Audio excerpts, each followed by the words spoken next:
practice like this ဒါကိုပြောရလားဟုတ်ပြီရှင်းပြမယ်နော်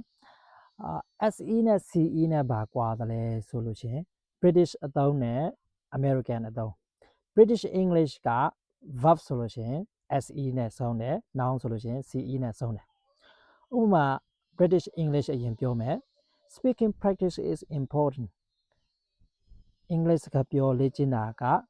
အရေးကြီးတယ်နောက်အသုံးများတဲ့တစ်ခုရှိတယ် Practice makes perfect လေ့ကျင့်ခြင်းကအသင်ကိုပြ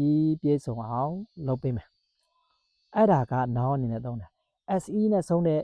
verb အနေနဲ့သုံးမယ်ဆိုလို့ရှိရင် I practice English every day ငါ English စကားကိုနေ့စဉ်လေ့ကျင့်တယ်နောက် she practices English with her friend သူမတငယ်ချင်းနဲ့ English စကားပြောလေ့ကျင့်တယ်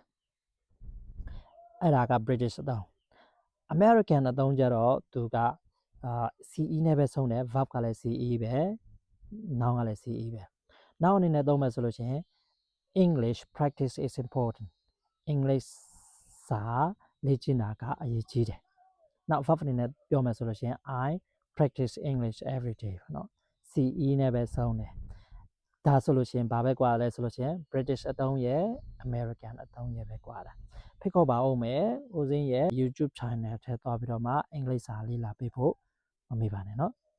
သိချင်တာရှိရင်လည်း comment မှာရေးခဲ့ပေးပါ See you on the next video have a happy life